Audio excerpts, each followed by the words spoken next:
Hey guys, so I've been watching the results of the election for the last week or so, and it's just really given me a lot of insight into the way that this country works, the way that the political parties work, the way that people interact about politics and how it's evolved over these last, couple of decades.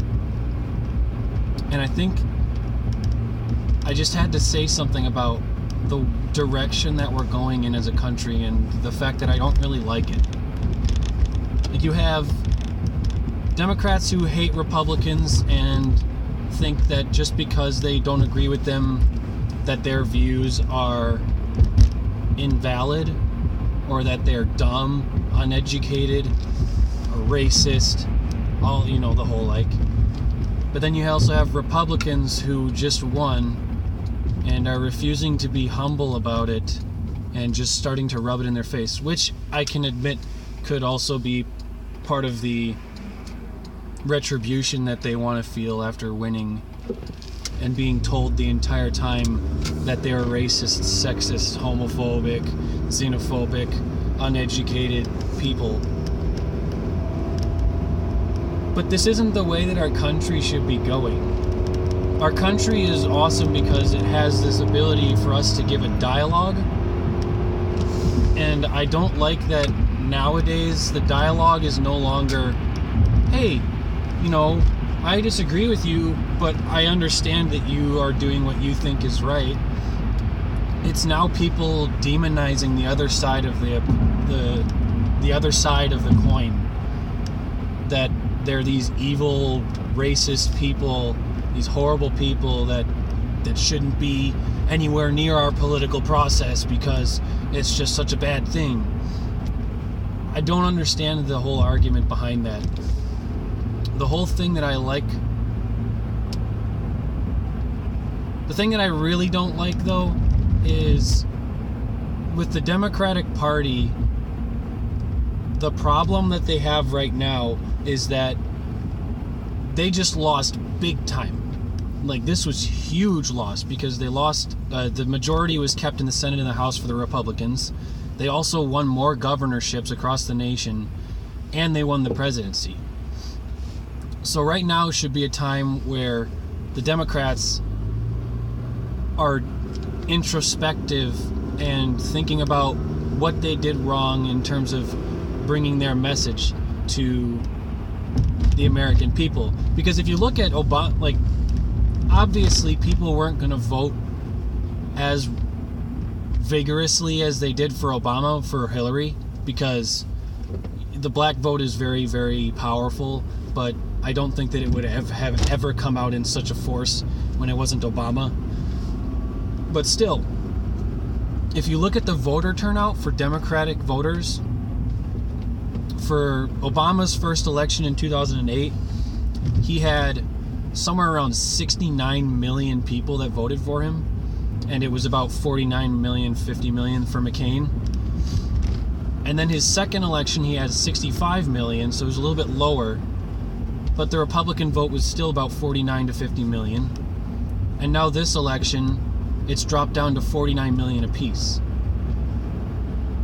But that's just that's what I think what that is that's a flaw in the core message that the Democrats have been giving to their people. I feel like a lot of control of the media, a lot of pandering, a lot of just things that people weren't comfortable with Hillary Clinton that they might have been more comfortable with had it been Obama again, just assuming he was able to run for a third term. But I just don't understand why everybody has to be so hostile towards opposing points of view. We've seen this over the last 8 years with this creation of the social justice culture. This culture that aims to basically have people get offended for other people.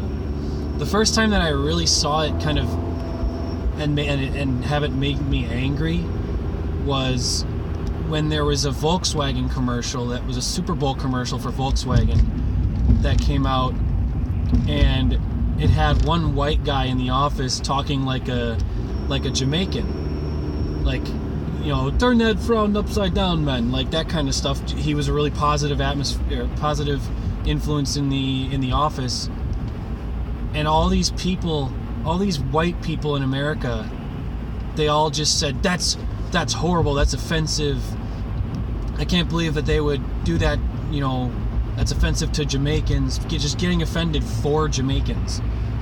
But then there's people from Jamaica that spoke out saying, no, we love this ad, this is funny, this is great, this is portraying Jamaicans in a happy way, why would we ever be offended? So this whole thing about getting offended for a different group that you are not a part of, I think it needs to stop.